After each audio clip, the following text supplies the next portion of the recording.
اعوذ باللہ من الشیطان الرجیم بسم اللہ الرحمن الرحیم۔ آج میں جس موضوع پر گفتگو کرنے کی جسارت کروں گا اس موضوع کا ایک حصہ، ایک پارٹ آپ لوگوں نے پیوستہ جمعہ سنا ہے، اسی کا ایک دوسرا حصہ ہے جو آپ کے درمیان میں رکھنے کی کوشش کروں گا۔ اللہ تبارک و تعالیٰ سے دعا کیجیے بار الہ مجھے کتاب و سنت کی روشنی میں آپ حضرات تک باتیں پہنچانے اور ہم سب کو ان باتوں پر عمل پیرا ہونے کی توفیق عطا فرما، آمین یا رب العالمین۔ آپ لوگوں نے پیوستہ جمعہ یہود کی خونی سازشوں کے متعلق یا اسلام دشمنی کے تعلق سے بہت ساری باتیں سماعت فرمائے ہیں۔ آپ لوگوں نے جانا کہ یہود کس طرح اسلام اور مسلمانوں کے دشمن ہیں اور موقع پا کر کیسے کیسے یہودیوں نے اسلام اور مسلمانوں کو زخم پہنچانے کے لیے، نقصان پہنچانے کے لیے ان کے خلاف طرح طرح کی سازشیں رچی ہیں۔ یہ کسی سے مخفی نہیں ہے، تاریخ کی کتابیں آپ اٹھا کر دیکھیں گے تو خود آپ کو یہودیوں ہی کی کتابوں سے اور ان کی تاریخ کی کتابوں سے بہت سارے ایسے حوالے آپ کو مل جائیں گے اور ایسی باتیں مل جائیں گے جن سے یہ بالکل واضح ہو جائے گا کہ یقیناً یہود اسلام اور مسلمانوں کے بڑے دشمن رہے ہیں۔ یہود بنی اسرائیل کو کہا جاتا ہے، بنی اسرائیل ہی کو یہود کا نام دیا جاتا ہے، اور یہ ابتدا ہی سے شدت پسند اور انتہائی سفاک واقع ہوئے ہیں۔ ان کی پوری تاریخ قتل انسانیت سے بھری پڑی ہے۔ انہوں نے عام انسانوں کے خلاف قاتلانہ سازشیں تو رچیں، لیکن ان کے علاوہ سب سے افضل ترین جماعت انبیاء علیہم الصلاۃ والتسلیم کو بھی انہوں نے قاتلانہ حملوں کا نشانہ بنایا، اور بہت سے نبیوں کو انہوں نے شہید کر ڈالا، اور بہت سے نبیوں کو اللہ تبارک و تعالیٰ نے ان کے مکر و فریب سے، ان کے شرور سے محفوظ رکھا، بچا لیا۔ جن نبیوں کو یہودیوں نے قتل کیا ہے ان میں سر فہرست حضرت سعیہ علیہ السلام، حضرت زکریا علیہ السلام، حضرت یحییٰ علیہ السلام، اور بہت سارے ایسے انبیاء ہیں جنہیں ان یہودیوں نے، بنی اسرائیلیوں نے قتل کیا۔ قرآن کریم آپ پڑھیں گے تو معلوم ہوگا اللہ تبارک و تعالیٰ نے ان کے انہی کرتوتوں کی بنا پر ہمیشہ کے لیے ان کے اوپر ذلت و مسکنت طاری کر دی، مسلط کر دی۔ جہاں بھی یہ آباد رہیں گے، جہاں بھی چلے جائیں گے، ان کے چہروں سے مسکنت اور ذلت و رسوائی کے آثار نمودار ہوتے رہیں گے۔ قرآن کریم سورہ بقرہ کے اندر اللہ تبارک و تعالیٰ نے فرمایا ہے ضربت علیہم الذلۃ والمسکنہ وباءوا بغضب من اللہ ذلك بأنهم يكفرون بآيات الله ويقتلون النبيين بغير الحق وذلك بما عصوا وكانوا يعتدون۔ اللہ تبارک و تعالیٰ نے فرمایا ان کے اوپر ذلت اور مسکنت طاری کر دی گئی۔ کیوں؟ ذَلِكَ بِأَنَّهُمْ يَكْفُرُونَ بِآيَاتِ اللَّهِ، اس لیے کہ یہ اللہ رب العالمین کی آیات کا انکار کرتے تھے، وَيَقْتُلُونَ النَّبِيِّينَ بِغَيْرِ الْحَقِّ، اور ناحق نبیوں کو قتل کرنے لگے تھے، وَذَلِكَ بِمَا عَصَوْا وَكَانُوا يَعْتَدُونَ، اور اس وجہ سے بھی کہ یہ نافرمانیاں کرتے تھے اور حد سے تجاوز کرنے لگ گئے تھے۔ نبیوں کو قتل کرنا شروع کیا، اور چلتے چلتے آخری نبی جناب محمد رسول اللہ صلی اللہ علیہ وسلم تک پہنچے، اور آپ صلی اللہ علیہ وسلم کو بھی قتل کرنے کی ناکام اور مذموم کوشش کی، لیکن اللہ تبارک و تعالیٰ نے نبی کریم صلی اللہ علیہ وسلم کو بچا لیا۔ نبیوں کے قتل کے بعد ان کا سلسلہ نہیں رکا، بلکہ یہ اب انبیاء علیہم السلام کے بعد بڑے بڑے صحابہ کرام، اولو العزم صحابہ ان کے پیچھے لگے اور ان کے خلاف طرح طرح کی سازشیں رچنا شروع کر دیے۔ عبداللہ بن سبا نامی ایک یہودی تھا جس نے بظاہر اسلام قبول کیا تھا، دل کے اندر اسلام کی عداوت اور اسلام کی دشمنی محفوظ تھی، اسلام سے دشمنی رکھتا تھا، اسلام سے عداوت رکھتا تھا۔ اسلام سے بدلہ لینے کے لیے عبداللہ بن سبا نے بظاہر اسلام قبول کیا، اور اسلام قبول کرنے کے بعد اس نے اسلام کے خلاف شکوک اور شبہات پھیلانا شروع کر دیے۔ ایک طرف اس نے مسلمانوں کے خلاف نظریاتی اور عقائدی جنگ چھیڑی، تو دوسری طرف یہودیوں نے، ملعون یہودیوں نے اسلام اور مسلمانوں کو قتل کرنے کی سازشیں بھی رچی۔ گویا کہ مسلمان اور اسلام دو طرح کے جنگوں میں گھر گئے۔ نظریاتی اور عقائدی جنگ بہت ہی خطرناک ہوتی ہے۔ جس قوم کو تباہ کرنا ہو، کہا جاتا ہے کہ اس قوم کے نظریات اور اس قوم کے عقائد کو بگاڑ دیا جائے، وہ قوم خود بخود تباہ ہو جاتی ہے۔ تو سب سے پہلا کام اس نے یہی کیا کہ اسلام اور اسلامی تعلیمات کے درمیان شکوک اور شبہات پیدا کر دیے جائیں، مسلمانوں کے درمیان اسلام کے خلاف نظریے اور عقائد کو رائج کر دیے جائیں، اور ان کے ذہنوں میں شکوک و شبہات پیدا کر دیے جائیں۔ وہ شکوک و شبہات کیا تھے؟ ایک بڑے ہی اختصار کے ساتھ آپ سماعت فرما لیجئے۔ عبداللہ بن سبا جو یہودی تھا، ملعون یہودی اور مسلمانوں کا کٹر دشمن تھا، اسلام کا دشمن تھا، اس نے جب تک عمر فاروق رضی اللہ تعالی عنہ بحیات تھے موقع اسے نہیں ملا، لیکن جب حضرت عمر فاروق رضی اللہ تعالی عنہ شہید کر دیے گئے تو ان کے شہید ہو جانے کے بعد عبداللہ بن سبا کو اچھا موقع ہاتھ آیا، اور اس نے اپنے پرزے نکالنے شروع کر دیے۔ نئے نئے مصر اور اس کے اطراف کے جو لوگ مسلمان ہوتے تھے، ایسے لوگوں کو اپنے دامیں تصویر میں پھنسا لیتے تھے، چنگل میں لے لیتے تھے، اور پھر اپنا حامی بنا لیا کرتے تھے، گرویدہ بنا لیا کرتے تھے۔ چونکہ ان کے پاس یہ نئے نئے اسلام لائے تھے، ان کے پاس اسلام کے بارے میں کوئی خاص جانکاری نہیں تھی، اس لیے ایسے لوگ بڑے ہی اچھے طریقے سے یہود اس ابن سبا کے چنگل میں پھنس جاتے تھے۔ اس نے ایک شوشہ مسلمانوں کے خلاف، ان کے عقائد اور نظریات کے خلاف، اسلامی عقائد کے خلاف یہ چھوڑا۔ اس نے کہا کہ مجھے تعجب ہوتا ہے مسلمانوں پر، مجھے تعجب ہوتا ہے مسلمانوں پر کہ یہ حضرت عیسیٰ علیہ السلام کے زندہ ہو کر دنیا میں دوبارہ آنے کا عقیدہ رکھتے ہیں، لیکن یہ آخری نبی جناب محمد رسول اللہ صلی اللہ علیہ وسلم کے دوبارہ دنیا میں آنے کا عقیدہ نہیں رکھتے، تو اس پر مجھے تعجب ہوتا۔ یہ اسلام کے خلاف نظریہ تھا۔ عیسیٰ علیہ السلام دوبارہ دنیا کے اندر آئیں گے، اس کا ثبوت کتاب و سنت سے ملتا، لیکن نبی کریم صلی اللہ علیہ وسلم دوبارہ دنیا میں آئیں گے زندہ ہو کر، اس کا ثبوت کسی بھی حدیث سے نہیں ملتا، قرآن کریم کی آیت سے نہیں ملتا۔ یہ نظریہ اس نے ان لوگوں کے درمیان پیش کیا، یہ شوشہ چھوڑا جو ابھی نئے نئے مسلمان ہوئے تھے۔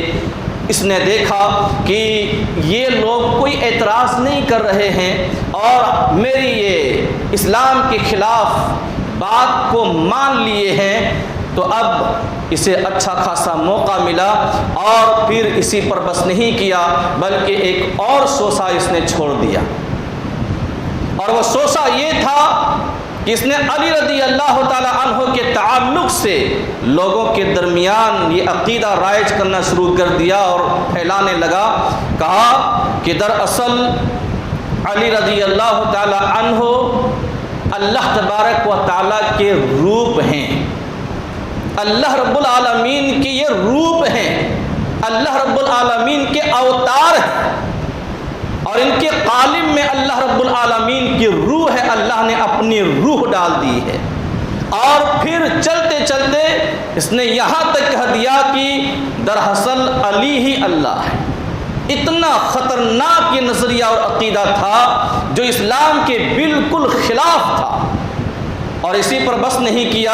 یہ دوسرا شوشہ چھوڑنے کے بعد جب دیکھا کہ کہیں سے کوئی اعتراض نہیں ہو رہا ہے، لوگ مانتے چلے جا رہے ہیں، تو ایک اور بات اس نے پھیلانے شروع کر دی اور کہنے لگا کہ دراصل خلافت و رسالت یا نبوت و رسالت کے حقدار علی بن ابی طالب رضی اللہ تعالی عنہ تھے، لیکن اللہ تبارک و تعالی نے جس فرشتے کو پیغام دے کر بھیجا تھا نبوت اور رسالت کا، وہ فرشتہ آیا تو اس سے غلطی ہو گئی پہچاننے میں، اور بجائے علی بن ابی طالب رضی اللہ تعالی عنہ کے محمد بن عبداللہ کے پاس چلا گیا، اور وہ پیغام انہیں ملا اور وہ نبی اور رسول بن گئے۔ حقیقت میں علی رضی اللہ تعالی عنہ نبی اور رسول بننے والے تھے، لیکن فرشتہ سے غلطی ہوئی، جبریل علیہ السلام سے غلطی ہوئی۔ یہ عقیدہ رائج کیا کس نے؟ عبداللہ بن سبا نے۔ جب اس طرح کے عقیدے پھیلنے لگے اور لوگ اس کے حامی ہونے لگے تو ایک وقت ایسا بھی آیا کہ حضرت علی رضی اللہ تعالی عنہ تک یہ باتیں پہنچی۔ علی رضی اللہ تعالی عنہ غضبناک ہو گئے، انہوں نے سوچا کہ یہ بہت ہی خطرناک عقیدہ پھیلایا جا رہا ہے، بہت ہی اسلام کے خلاف نظریہ قائم کیا جا رہا ہے اور بہت ہی گھٹیا عقیدہ پھیلایا جا رہا ہے۔ حضرت علی رضی اللہ تعالی عنہ نے اپنے لشکر کو حکم دیا، کہا کہ جاؤ جہاں بھی یہ لوگ ملیں انہیں قتل کر دو اور لوگوں کی عبرت کے لیے انہیں نظر آتش کر دو۔ وہ لشکر گئے اور جتنے بھی لوگ تھے اس نظریے کے حامل اور اس عقیدے کو پھیلانے والے، وہ سب کے سب پکڑے گئے، انہیں قتل کر دیے گئے، اور پھر قتل کرنے کے بعد ان سب کو نظر آتش کر دیا گیا، آگ کے حوالے کر دیے گئے۔ تو عبداللہ بن سبا جو اسلام کا دشمن تھا، پہلی جنگ اس نے یہی چھیڑی تھی، نظریاتی اور عقائدی جنگ، اور یہ بہت ہی خطرناک جنگ ہے میرے بھائی اور دوست بزرگوں، جو ملعون یہودی ابن سبا نے چھیڑ رکھی تھی۔ آج کی دنیا میں ہم اور آپ تھوڑی دیر کے لیے غور کریں گے اور نگاہ اٹھا کر دیکھیں گے، نظر دوڑائیں گے تو آپ کو معلوم ہوگا عبداللہ بن سبا نے یہ نظریہ قائم کیا تھا اور یہ عقیدہ پھیلایا تھا، یہ شوشہ چھوڑا تھا، نئے نئے مسلمانوں کو بہکانے کے لیے، ان کے ایمان کو برباد کرنے کے لیے، ان کے عقیدے کو برباد کرنے کے لیے۔ افسوس کی بات ہے کہ بے عین ہی یہی عقیدہ اور یہی نظریہ آج مسلمانوں میں سے بہت سارے مسلمانوں کا ہے، یہی نظریہ۔ آج دیکھیے ہمارے ہی برادر میں سے بہت سارے ایسے ہیں جو علی رضی اللہ تعالی عنہ کے بارے میں ایسے ایسے نظریے قائم کیے ہوئے ہیں، عقیدے قائم کیے ہوئے ہیں، الامان والحفیظ، کہ اسلام کو بھی شرم آ جائے۔ ایسے ایسے عقیدے علی رضی اللہ تعالی عنہ کو ان کے مقام سے اٹھا کر الوہیت کے مقام پر رکھ کر رکھ دیا۔ اسی لیے آپ سنے ہوں گے اور سنتے ہوں گے یہ لوگ کیا نعرہ لگاتے ہیں اور کیا صدا بلند کرتے ہیں، بلکہ برابر یہ لوگ پکارتے ہیں یا علی، یا حسین، یا شیخ عبد القادر جیلانی، یا غوث اعظم، اس طرح کے نعرے لگاتے ہیں۔ یہ نظریہ آیا کہاں سے؟ یہودیوں سے یہ نظریہ آیا ہے، عبداللہ بن سبا پھیلانے والا ہے اس نظریے کو، اور آج مسلمانوں کے بہت سارے ایسے مسلمان ہیں جو اس نظریے کے بالکل حامی ہو گئے ہیں، قائل ہو گئے ہیں، اور یہ عقیدہ رکھتے ہیں کہ علی دم دم میں ہے۔ اور اسی پر بس نہیں، بلکہ جب عقیدے کی بات آئی تو آپ یہ بھی جان لیجئے مسلمانوں کا یہ بھی عقیدہ ہے، حلول کا عقیدہ، وحدت الوجود کا عقیدہ، شہود کا عقیدہ۔ وحدت الوجود کا مطلب کیا ہے؟ اللہ ہر ایک میں ہے، ذرے ذرے میں اللہ، جس میں دیکھیے اللہ نظر آتا۔ کنتُ کنزا مخفیہ کا نعرہ لگایا تھا، کہا کہ اللہ تبارک و تعالی ایک مخفی خزانہ تھا، اس نے اپنے پرزے نکالے تو یہ جتنے بھی دنیا کے اندر دکھائی دے رہے ہیں، یہ انسان، حیوان، چرند، پرندہ، یہ سب کے سب اللہ کے مظہر ہیں۔ نعوذ باللہ، یہ بہت ہی خطرناک عقیدہ ہے، کفریہ اور شرکیہ عقیدہ ہے۔ اگر کسی مسلمان کا یہ عقیدہ ہو تو وہ مسلمان دائرہ اسلام سے خارج ہو جاتا۔ اور کہتے ہیں یہ وحدت الوجود کا عقیدہ ہوا کہ جب اس عقیدے سے آگے آدمی بڑھتا ہے، تھوڑی ترقی اور کرتا ہے، تو انسان کی ہستی اللہ تبارک و تعالیٰ کی ذات میں مدغم مان لیتا ہے۔ جب آدمی اس میں اور زیادہ ترقی کرتا ہے تو وہ انسان اللہ رب العالمین کی ذات میں مدغم ہو جاتا ہے، اللہ کی ہستی، اللہ کی ذات میں وہ مدغم ہو جاتا ہے، داخل ہو جاتا ہے، حلول کر جاتا ہے۔ کتنا بڑا خطرناک عقیدہ ہے اسلام کے خلاف۔ میرے بھائی اور دوست بزرگوں، اسی پر بس نہیں کیا، بلکہ اس سے بھی آگے تھوڑا بڑھا تو کیا کہنے لگا، یہ تو وحدت الشہود کا نظریہ ہوا۔ اس سے بھی آگے بڑھا اور کہا کہ اگر کوئی آدمی اس سے اور زیادہ ترقی اگر کر لے تو اس کی ذات میں اللہ رب العالمین حائل ہو جاتا ہے، داخل ہو جاتا ہے اس کی ذات میں۔ اسی لیے آپ دیکھتے ہوں گے، بولنا نہیں چاہیے لیکن کیا کیا جائے، بولنا پڑتا ہے۔ بہت سارے ایسے بزرگ، ایسے ہستیاں، ایسے پیر ہیں جنہیں پیر بنائے ہوئے ہیں، جنہیں لوگ اللہ رب العالمین کی ذات کو ان میں دیکھتے ہیں۔ نعوذ باللہ من ذالک۔ اللہ تبارک و تعالیٰ کہاں ہے؟ الرحمن علی العرش استوى، اللہ رب العالمین رحمان عرش پر مستوی ہے، لیکن نظریہ یہ رکھا جاتا ہے کہ رحمان اللہ ہر جگہ موجود ہے، ہماری محفلوں میں ہر جگہ موجود ہے۔ اللہ تبارک و تعالیٰ اللہ ہر جگہ موجود نہیں، بلکہ اللہ تبارک و تعالیٰ اپنے علم و قدرت کے اعتبار سے، حساب سے ہر جگہ موجود ہے۔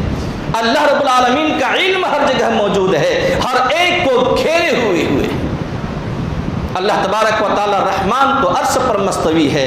میرے بھائی اور دوست بزرگوں، تو اس طرح کے گندے اسلام کے بالکل خلاف نظریے عبداللہ بن سبا نے رائج کیا، اور وہیں سے چلتے چلتے، چونکہ خوارج عبداللہ بن سبا ہی سے نکلا ہوا ایک گروہ، پھر خوارج ہی سے نکلا ہوا ایک گروہ شیعہ ہے جنہیں روافض کہا جاتا ہے، اور وہیں سے چلتے چلتے شیعہ روافض سے ہوتے ہوتے یہ نظریہ آج مسلمانوں کے یہاں پہنچا ہے، مسلمانوں کے یہاں یہ عقیدہ پہنچا ہے۔ ہم اور آپ دیکھتے ہیں کہ مسلمانوں کے یہاں یہ عقیدہ آج بھی موجود ہے۔ اسی لیے لوگ اٹھتے بیٹھتے اللہ کو نہ پکار کر غیر اللہ کو پکارنا شروع کر دیتے ہیں۔ یا غوث المدد، غوث کسے کہتے ہیں؟ شیخ عبد القادر جیلانی رحمۃ اللہ علیہ کو غوث اعظم کہا جاتا ہے۔ تو اٹھتے بیٹھتے، سوتے جاگتے، کھاتے پیتے انہی کو پکارا جاتا ہے۔ یا علی المدد، علی رضی اللہ تعالی عنہ کو مدد کے لیے پکارا جاتا ہے، جبکہ مدد کرنے والا کون ہے؟ اَمَّن يُجِيبُ الْمُضْطَرَّ إِذَا دَعَاهُ وَيَكْشِفُ السُّوءَ وَيَجْعَلَكُمْ خُلَفَاءَ الْأَرْضِ أَإِلَٰهٌ مَّعَ اللَّهِ۔ اللہ تبارک و تعالیٰ نے فرمایا کہ جب کوئی مجبور آدمی، مقہور آدمی، بے بس آدمی مجبوری کے عالم میں، بے بسی کے عالم میں اللہ تبارک و تعالیٰ کو پکارتا ہے، تو اللہ تبارک و تعالیٰ اس کی پکار کو سن لیتا ہے، اور سنتا ہی نہیں بلکہ اس کی تکلیف کو دور بھی کر دیتا ہے، اور اسے خلافت عرضی سونپ دیتا ہے۔ وَيَكْشِفُ السُّوءَ وَيَجْعَلَكُمْ خُلَفَاءَ الْأَرْضِ، خلافت عرضی سونپ دیتا ہے۔ أَإِلَٰهٌ مَّعَ اللَّهِ، اللہ رب العالمین فرما رہا ہے کیا اللہ کے علاوہ بھی کوئی الہ ہے؟ اب ان سے پوچھیے تو کہ بولیں گے کہ ہاں فلاں فلاں فلاں فلاں بھی مدد کرنے والے ہیں، مددگار ہیں۔ تو میرے بھائی اور دوستو بزرگوں، یہ اسلام کے خلاف نظریہ کہاں سے آیا؟ یہودیوں سے آیا۔ نبی کریم صلی اللہ علیہ وسلم کی وہ پیشن گوئی، آپ صلی اللہ علیہ وسلم نے فرمایا تھا لَتَتَّبِعُنَّ سُنَنَ مَنْ كَانَ قَبْلَكُمْ شِبْرًا بِشِبْرٍ وَذِرَاعًا بِذِرَاعٍ۔ ایک وقت ایسا آئے گا کہ لوگ اپنے سے پہلے لوگوں کی پیروی کریں گے، بالکل قریب بقریب، ایک بالشت کے قریب یا ایک ہاتھ کے قریب ہو کر، حتیٰ کہ اگر ان میں سے کوئی آدمی گوہ کے سوراخ میں گھسنے کی کوشش کرتا ہوگا یا گھسا ہوگا تو اس وقت کے لوگ بھی گوہ کے سوراخ اور بل میں گھسیں گے۔ لو سلکوا جحر ضب لسلکتموہ، تو میں سے بھی کوئی آدمی گوہ کے سوراخ میں گھسنے کی کوشش کرے گا۔ نبی کریم صلی اللہ علیہ وسلم کے صحابہ نے عرض کیا اللہ کے رسول کیا ان سے مراد یہود اور نصارہ ہیں؟ تو نبی کریم صلی اللہ علیہ وسلم نے فرمایا فمن، پھر اور کون ہے؟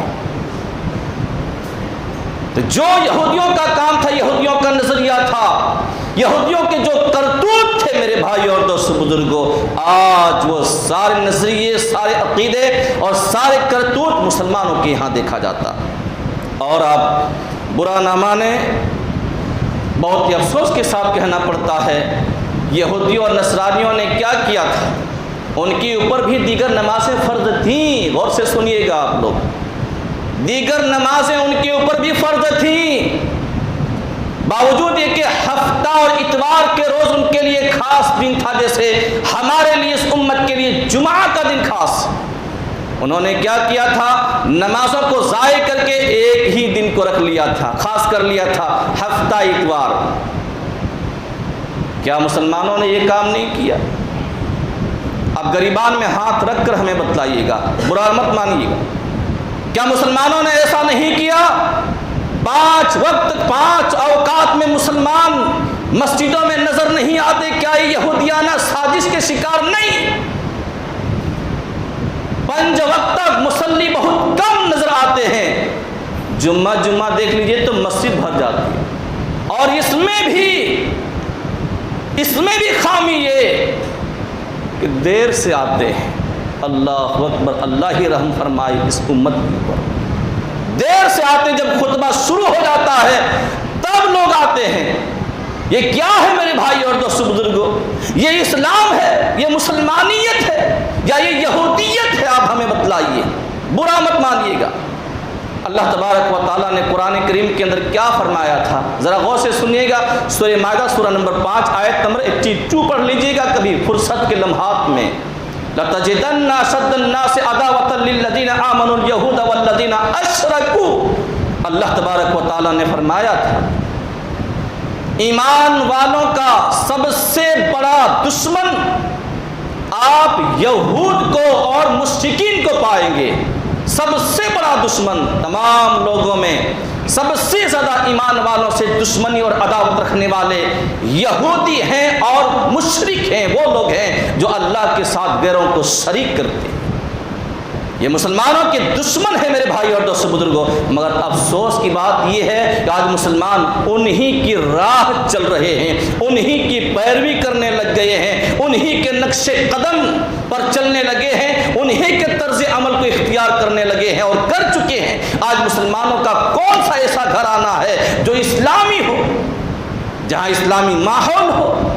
کوئی ایسا گھرانہ آپ دکھا دیں۔ آج مسلمانوں کا کون سا ایسا گھرانہ ہے جہاں قرآن کریم کی باضابطہ تلاوت ہوتی ہو، جہاں کتاب و سنت کا درس کا انتظام ہوتا ہو، اہتمام ہوتا ہو؟ کوئی ایسا گھرانہ ہے؟ آج مسلمانوں کے گھرانوں کا حال اور ماحول یہودیانہ ہو گیا، مسلمانوں کے گھرانوں کا ماحول کافرانہ ہو گیا۔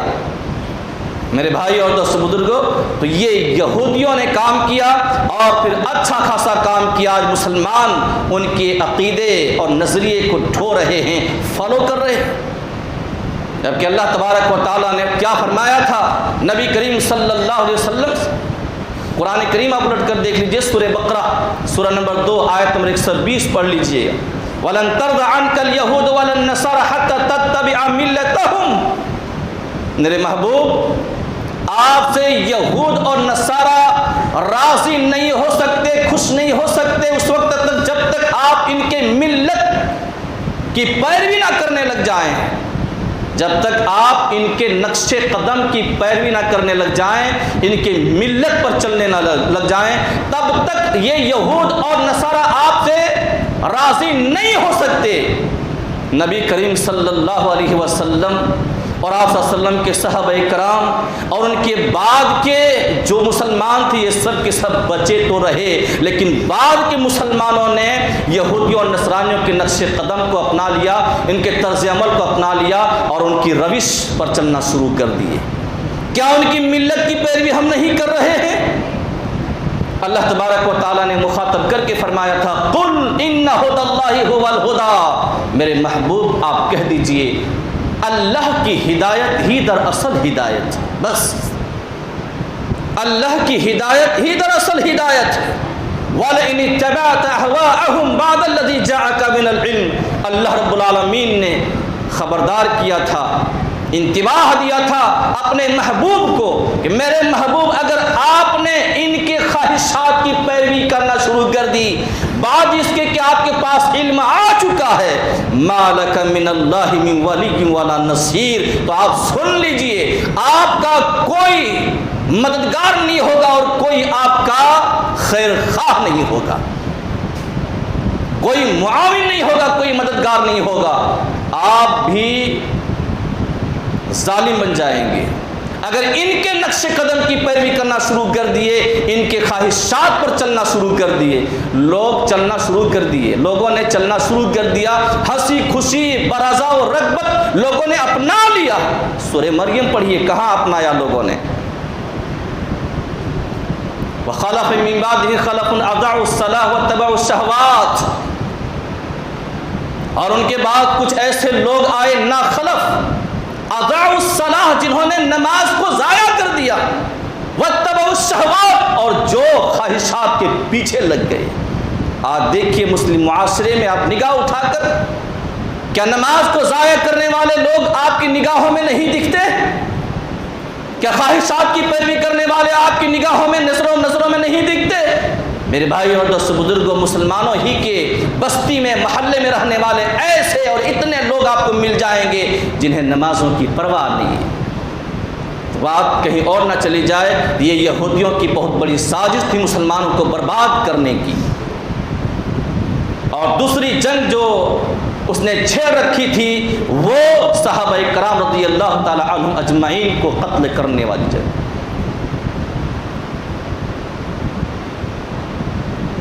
عبداللہ بن سبا نے بہت سارے لوگوں کو اپنے ساتھ لیا اور ایک ٹولہ بنا لیا۔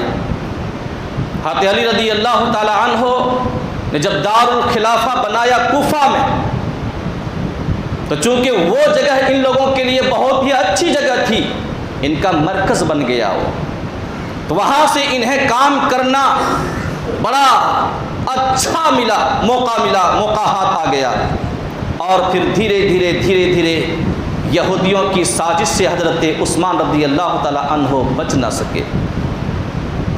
ابن سبا کے حامی افراد نے حضرت عثمان رضی اللہ تعالی عنہ کے پر برے اتہامات اور الزامات عائد کیے، لیکن جب تحقیقات ہوئی تو پتہ چلا کہ یہ سارے کے سارے الزامات اور یہ سارے کے سارے اتہامات غلط ہیں، غلط ثابت ہوئے۔ لیکن جنگ چونکہ چھڑ چکی تھی، آگ بھڑک چکی تھی جو بجھائی نہیں جا سکی، ایک وقت آیا کہ حضرت عثمان رضی اللہ تعالی عنہ کے گھر کا مدینہ طیبہ میں ان کے گھر کا محاصرہ کر لیا باغیوں نے۔ ابن سبا کے حامی افراد نے چاروں طرف سے ان کے گھر کا محاصرہ کر لیا، گھر کو گھیر لیا، لیکن موقع نہیں مل رہا تھا اندر جانے کا۔ کیوں؟ اس لیے کہ دروازوں پر حضرت حسن رضی اللہ تعالی عنہ، حضرت طلحہ رضی اللہ تعالی عنہ، حضرت محمد بن مسلمہ رضی اللہ تعالی عنہ، یہ سب کے سب متعین تھے۔ جب انہوں نے دیکھا کہ اندر جانے کی کوئی صورت نظر نہیں آ رہی ہے، ان دشمنوں نے، ان ظالموں نے گیٹ ہی پر آگ لگا دی، دروازے پر آگ لگا دی، اور پھر دوسری طرف سے دوسری بلڈنگوں کے اوپر چڑھ کر اوپر سے آئے، اندر گھسے۔ حضرت عثمان رضی اللہ تعالیٰ عنہ کو پتہ چل گیا تھا کہ اب میں ان ظالموں کے ہاتھوں سے بچ نہیں سکتا، اور نبی کریم صلی اللہ علیہ وسلم کا فرمان سچ ثابت ہونے والا ہے، اب میں قتل کر دیا جاؤں گا۔ انہوں نے کیا کیا؟ انہوں نے پوری تیاری کر لی شہادت، اور پھر جمعہ کے دن سے روزہ رکھنا شروع کر دیا۔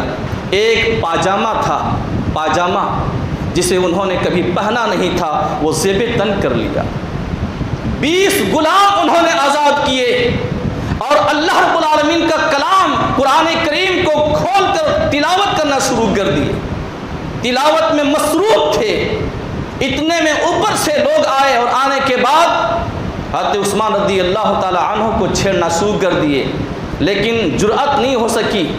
وہ لوگ چلے گئے، ایک آدمی بچا محمد بن ابی بکر، جو عثمان رضی اللہ تعالیٰ عنہ کے جانی دشمن تھے، پہلے ہی سے دشمنی رکھا کرتے تھے، یہ ابو بکر صدیق رضی اللہ تعالیٰ عنہ کا لڑکا تھا۔ وہ آیا اور اس نے حضرت عثمان رضی اللہ تعالیٰ عنہ کی داڑھی کو پکڑ لیا، جھنجھوڑنے لگا۔ عثمان رضی اللہ تعالیٰ عنہ نے کہا کہ بھتیجے یہ تم کیا کر رہے ہو؟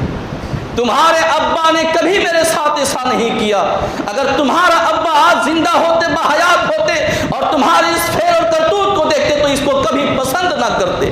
ایک روایت میں آتا ہے کہ جب اس نے یہ سنا تو شرمندہ ہو کر واپس لوٹ کر چلا گیا۔ اتنے میں ایک گافقی آدمی آیا، گافقی، اور اس نے قرآن کریم کو پیر تلے ٹھکرا دیا۔ عثمان رضی اللہ تعالیٰ عنہ کے خلاف برے برے جملے بولے، برے برے کلمات ادا کیے۔ اتنے میں کنانہ بن بش نامی ایک اور ظالم آیا، اور اس نے لوہے کی لٹھ حضرت عثمان رضی اللہ تعالیٰ عنہ کے سر مبارک پر مارا۔ حضرت عثمان رضی اللہ تعالیٰ عنہ تیورا کر زمین پر پہلو کے بل گر گئے۔ اور پھر کیا ہوا؟ زبان سے بسم اللہ توکلت علی اللہ کا جملہ نکلا، اور خون کا فوارہ اللہ رب العالمین کے کلام کے اوراق پر بکھر گیا، پھیل گیا۔ اتنے میں ایک اور آدمی آیا، عمر بن الحبق، سینے کے اوپر چڑھا اور کئی وار مسلسل اس نے کیا۔ ایک اور آدمی آیا، سودان نام کا، اس نے حضرت عثمان رضی اللہ تعالیٰ عنہ کو بہت ہی بری طریقے سے شہید کر ڈالا۔ جب حضرت عثمان رضی اللہ تعالیٰ عنہ کے اوپر وار ہو رہا تھا، عمر بن الحمق برابر وار کرتا جا رہا تھا اپنی تلوار سے، تو حضرت نائلہ رضی اللہ تعالیٰ عنہ جو عثمان غنی رضی اللہ تعالیٰ عنہ کی بیوی تھی، ان سے رہا نہیں گیا، دیکھا نہیں گیا، وہ دوڑی بھاگی آئی عثمان رضی اللہ تعالیٰ عنہ کو بچانے کے لیے، چھوڑانے کے لیے۔ جب اس نے تلوار کے وار کو اپنے ہاتھوں سے روکنا چاہا تو ان کی انگلیاں چٹک چٹک کر الگ ہو گئی، ان کی انگلیاں کٹ کر الگ ہو گئی۔ میرے بھائی اور دوست بزرگوں، اس طرح ظالموں نے، بلوائیوں نے اور ابن سبا کے حامی افراد نے حضرت عثمان رضی اللہ تعالیٰ عنہ کو شہید کر دیا۔ یہ عثمان رضی اللہ تعالیٰ عنہ کون تھے پتہ؟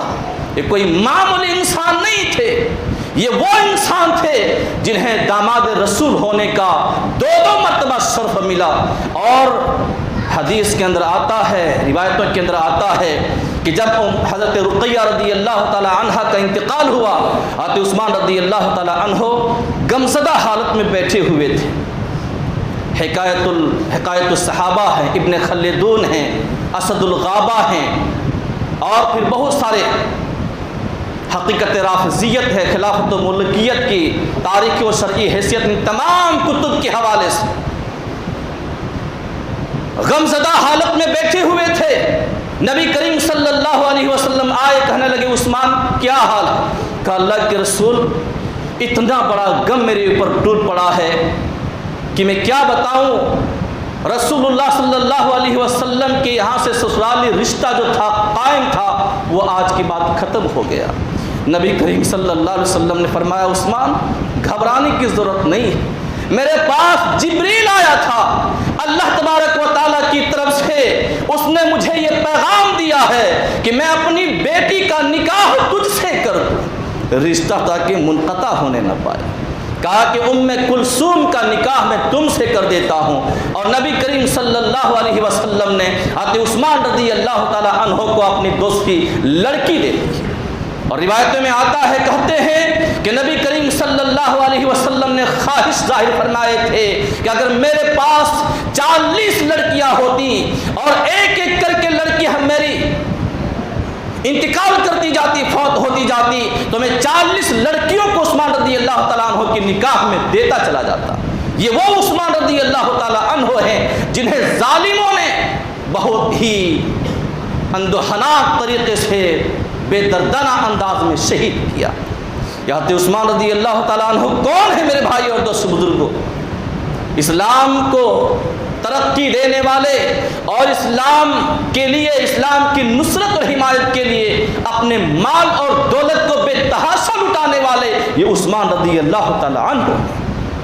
نبی کریم صلی اللہ علیہ وسلم، حکایت الصحابہ ابن خلدون کے اندر آتا کہ ایک مرتبہ آپ صلی اللہ علیہ وسلم اپنے گھر تشریف لائے، ذرا غور سے سنیے، تشریف لائے، بھوک کی حالت میں تھے، بھوکے تھے۔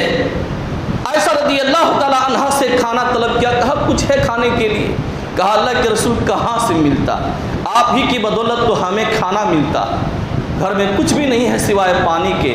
نبی کریم صلی اللہ علیہ وسلم پلٹ کر چلے گئے اور جا کر نماز ادا کرنا شروع کر دیے۔ نماز پڑھتے اور جگہ تبدیل کر دیتے، نماز پڑھتے جگہ تبدیل کر دیتے۔ اتنے میں حضرت عثمان رضی اللہ تعالیٰ عنہ تشریف لے آئے، اجازت طلب کی۔ حضرت عائشہ رضی اللہ تعالیٰ عنہ کہتی ہیں کہ میرے دل میں خیال آیا کہ میں انہیں اندر آنے کی اجازت نہ دوں، لیکن پھر میں نے یہ سوچا کہ شاید اللہ تبارک و تعالیٰ نے ان کے ذریعے سے خیر کا ارادہ کیا ہو، میں نے اجازت دے دی۔ عثمان رضی اللہ تعالیٰ عنہ گھر کے اندر داخل ہوئے، پوچھنے لگے کہ گھر کا کیا حال ہے، کیسے گزر بسر ہوتا؟ کہتے ہیں کیا بتائیں، اتنے دنوں سے رسالت معاب کو، اہل بیت کو کھانا نصیب نہیں ہوا۔ حضرت عثمان رضی اللہ تعالیٰ عنہ آپ دیدہ ہو، رونے لگے اور کہنے لگے کہ آپ کو یہ زیب نہیں دیتا کہ آپ کے گھر میں یہ حالت ہو اور آپ عثمان کو خبر نہ کریں، عبد الرحمن بن عوف کو خبر نہ دیں، ثابت بن قیس بن ثابت کو خبر نہ دیں، جو بڑے ہی مالدار قسمت کے لوگ ہیں، آپ کو یہ زیب نہیں دیتا۔ پھر عثمان رضی اللہ تعالیٰ عنہ اٹھے اور گئے اور کئی عدد اونٹ لائے، گیہوں لائے، آٹا لائے، پھر کھجوریں لائے، 100 درہم کی تھیلی لائے، سالم بکرا لائے، اور سب کچھ لے کر آئے اور حضرت عائشہ رضی اللہ تعالیٰ عنہ کے حوالے کر دیے۔ پھر انہوں نے کہا کہ یہ سب پکانے میں دیر ہوگی، لیٹ ہوگا، میں پکا پکایا کھانا بھی لاتا ہوں، انتظام کرتا ہوں۔ گھر گئے، روٹیاں، پکی ہوئی روٹیاں اور بھنے ہوئے گوشت لائے اور حوالے کر دیے اور کہا کہ آپ بھی تناول فرمائیے اور رسول اللہ صلی اللہ علیہ وسلم کے لیے بھی رکھ دیجیے۔ عثمان رضی اللہ تعالیٰ عنہ یہ سب کو دے کر گئے واپس۔ نبی کریم صلی اللہ علیہ وسلم تشریف لائے، کہنے لگے عائشہ کچھ ملا؟ آپ صلی اللہ علیہ وسلم کے گھرانے کا عالم یہ تھا۔ کہا عائشہ کچھ ملا؟ کہا اللہ کے رسول آپ اللہ تبارک و تعالیٰ سے دعا کریں اور اللہ رب العالمین آپ کی دعا کو قبول نہ کرے، یہ ہو ہی نہیں سکتا۔ کہا کہ کون دے کر گیا؟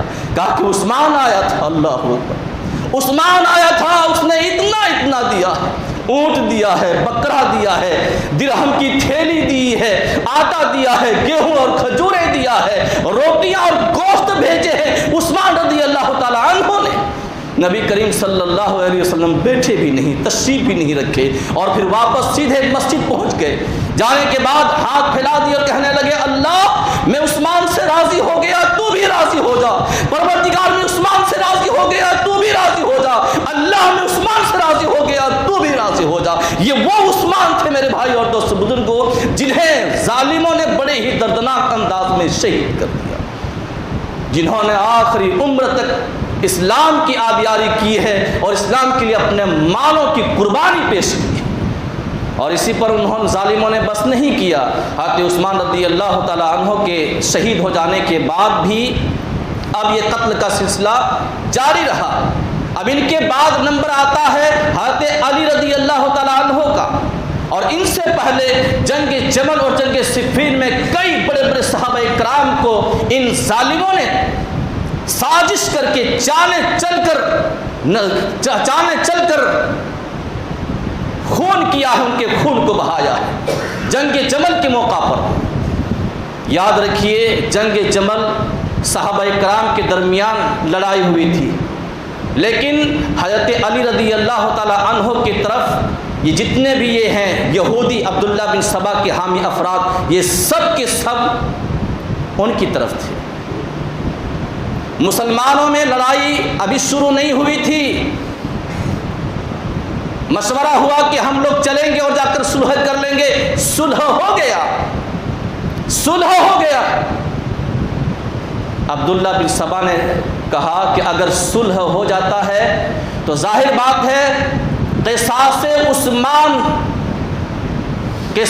عثمان کے لیے ہماری گردنیں کٹے گی، ہم محفوظ نہیں رہ پائیں گے، اس لیے صبح ہونے سے پہلے پہلے جنگ کی آگ کو بھڑکا دی جائے۔ لوگوں کو بھیجا، ابھی رات ہی تھی، اور جا کر حضرت عائشہ رضی اللہ تعالی عنہ جس جانب تھے اس گروہ میں جا کر بھگدڑ مچا دیے، جا کر قتل کرنا شروع کر دیے۔ انہوں نے سمجھا کہ حضرت علی رضی اللہ تعالی عنہ کے لشکر نے ہمیں دھوکے میں رکھ کر یہ کام کیا ہے، اب انہوں نے حملہ شروع کر دیا۔ اب دو مسلمان جو صحابہ کرام آپس میں لڑے اور موقع ان لوگوں کو اچھا ہاتھ آیا، انہوں نے دونوں طرف کے مسلمانوں کو صحابہ کرام کو چن چن کر قتل کیا۔ میرے بھائی اور دوست بزرگوں، مسلمانوں کو نقصان پہنچانے والے یہ یہودی ہیں، اسلام کو نقصان پہنچانے والے یہ یہودی ہیں، اور اس جنگ میں بڑے بڑے صحابہ کرام، طلحہ رضی اللہ تعالیٰ عنہ، زبیر رضی اللہ تعالیٰ عنہ، جنہیں اللہ کے رسول صلی اللہ علیہ وسلم نے اسی زمین پر جنت کی بشارت دی تھی، یہ سب کے سب شہید کر دیے گئے۔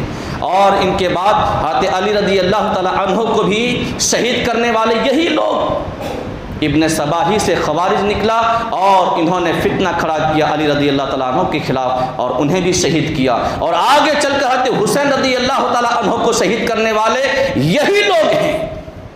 تاریخ اٹھا کر آپ دیکھیے، کربلا اور سبائی سازش کفایت اللہ سنابلی کی کتاب ہے، اور میں نے جو کتابیں لی ہیں ان تمام کتابوں کے اندر بدایہ و نہایہ، تاریخ طبری وغیرہ، تاریخ ابن خلدون وغیرہ، ان تمام کتابوں کے اندر موجود ہیں، آپ کبھی بھی فرصت کے لمحات میں پڑھ سکتے ہیں۔ اللہ تبارک و تعالیٰ سے دعا کیجیے کہ بار الہ ہم تمام مسلمانوں کو اس طرح کی یہودیانہ سازشوں سے محفوظ فرما۔ پروردگار عالم ہم تمام مسلمانوں کو خالص توحید پر قائم اور دائم فرما۔ پروردگار عالم جب تک تو ہمیں زندہ رکھ، ایمان اور اسلام پر زندہ رکھ۔ اللہ جب تو موت دے، ایمان کی حالت پر موت دے۔ آمین وآخر دعوانا الحمدللہ رب العالمین، وصلی اللہ علیہ وآلہ وصحبہ اجمعین برحمتک یا ارحم الراحمین۔